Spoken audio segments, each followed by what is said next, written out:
젊은 분들이 저 수술하면 죽을 것 같은데 라고 생각을 하시고요. 나이 드신 분들은 그래요, 내가 썰 만큼 썼으니까요, 쿨하게 받아들이시는 분들이 좀 많고요.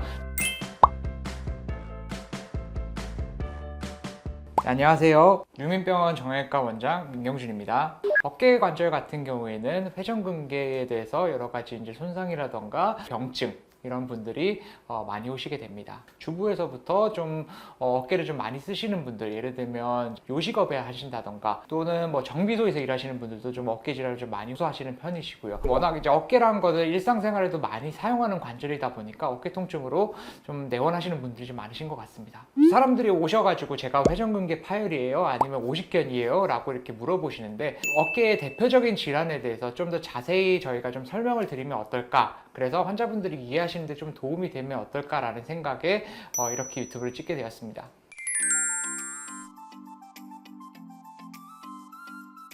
제가 이해하기 쉽게 말씀드리면 건병증이라고 하는 상태가 있고 회전근개 파열이라고 하는 상태가 있습니다. 사실 건병증만 돼도 염증 반응 때문에 통증은 심한데, 정확히 말씀드리면 회전근개가 파열된 상황은 아닙니다.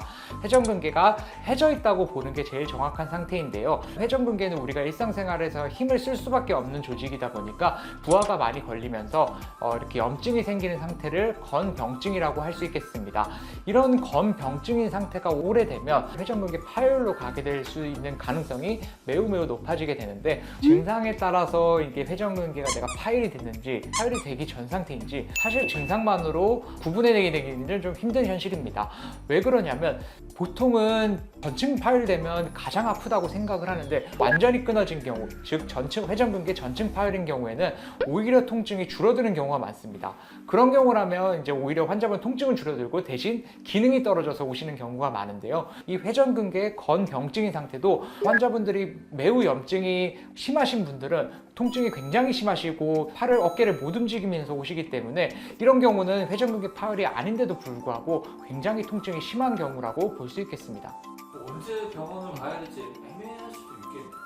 근데 기본적으로 그래서 통증이 좀 심하고, 우리가 뭐 약국에서 이제 소염제를 사 먹으시는 분들도 있으신데, 그렇게 치료를 받았는데도 불구하고 통증이 지속되신다면 병원에 내원해서 초음파라던가 MRI 같은 좀 정밀 검사를 받아보시는 것을 추천드립니다.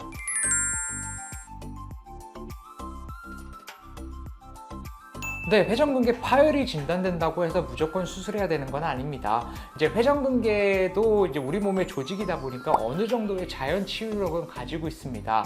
하지만 회전근개 파열이 이제 끊어진 게 어느 정도 많이 진행이 됐을 때는 사실 우리 몸이 자연적으로 회복되기가 좀 힘듭니다. 그런 경우라면 우리가 수술적인 치료가 필요한데요.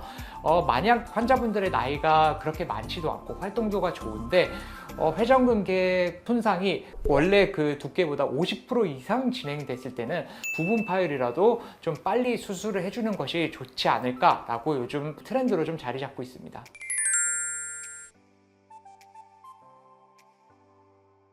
수술을 안 하게 되면 일단 기본적으로 염증을 컨트롤을 해야 됩니다. 회전근개 손상 때문에 아픈 것이 아니라 회전근개에 여러 가지 이제 병이 났을 때 주위에 있는, 예를 들면 점액낭염이라던가 아니면 회전근개 건병증으로 인한 주위 조직들의 염증 때문에 통증이 있는 경우가 많은데, 이런 경우 때문에 기본적으로 소염이라고 하는 치료 방법을 선택을 해야 되는 것이 맞습니다. 그 소염을 할 수 있는 방법은 경구로, 그러니까 소염제를 먹는 방법이 있고, 또한 증상이 심할 때는 그런 소염 주사 같은 것을 맞는 방법도 있겠습니다. 또한 다른 치료법으로는 이제 물리치료라던가 충격파 치료 등을 통해서 염증을 좀 컨트롤하는 것이 치료의 핵심이라고 볼 수 있겠고, 어깨 같은 경우에는 우리가 한번 매우 아프고 나면 관절에 강직이 동반이 되는 경우가 많고 재발이 많이 되기 때문에 이에 대해서 충분한 재활 치료도 병행을 해야 됩니다.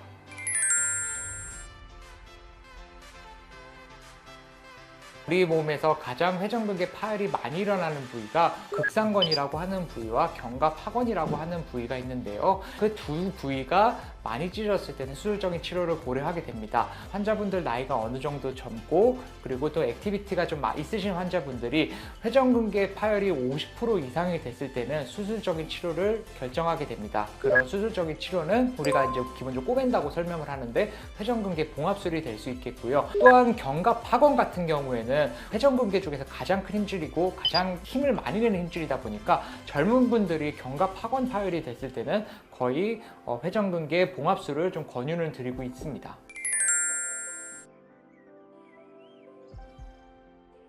기본적으로 회전근개 파열로 인해서 수술을 하게 될 경우에는 인대가 뼈에 붙는 시간이 필요하기 때문에 기본적으로 4주에서 6주 정도는 외전 보조기라는 것을 착용을 하게 됩니다.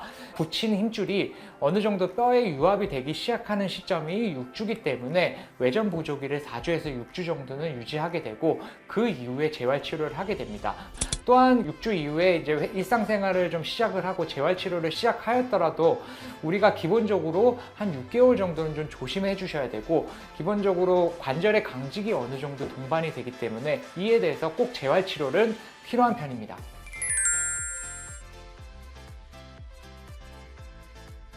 네, 사실 수술하시면 대부분 통증은 많이 없어지십니다. 정말로 한 수술하고 나서 한 2, 3주 정도면 통증이 거의 없어지시는 분들도 많고요. 오래 아프신 분들도 한 3, 4개월 정도면 통증이 정말로 예전보다 나아지셨다는 분들 많습니다. 그렇기 때문에 항상 재파열이 일어나시는 분들은 직업상 힘을 많이 쓰시는 분들이 재파열로 오시는 경우가 많은데, 통증이 많이 줄어들기 때문에 이렇게 갑작스럽게 힘을 쓰는 활동을 많이 하게 됩니다. 우리가 수술해 놓은 회전근개가 뼈에 완전히 붙기 전에 무거운 걸 드는 활동을 하시는 분들이 대부분 재파열로 오시는 경우가 많습니다. 따라서 수술하시는 분들은 한 6개월 정도는 좀 조심해서 생활을 해주시면 대부분의 경우 평생 돌아가실 때까지 잘 쓰는 경우가 많기 때문에 이 점만은 좀 지켜주셨으면 좋겠다라고 하는 것이 저의 생각입니다.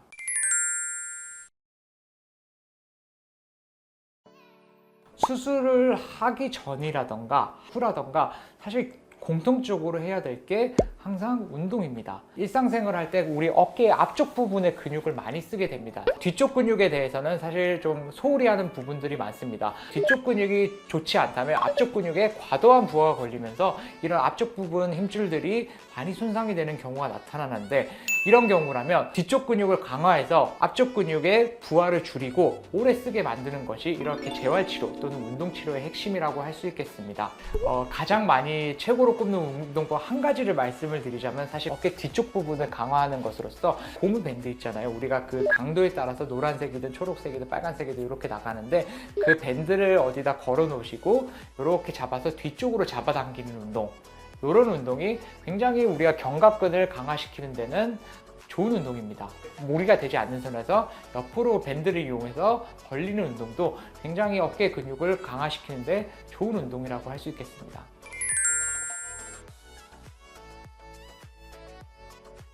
이제 막연히 수술한다고 해서 너무 두려워만 생각하지 마시고요. 사실 회전근개 봉합술은 굉장히 성공률이 높은 수술입니다.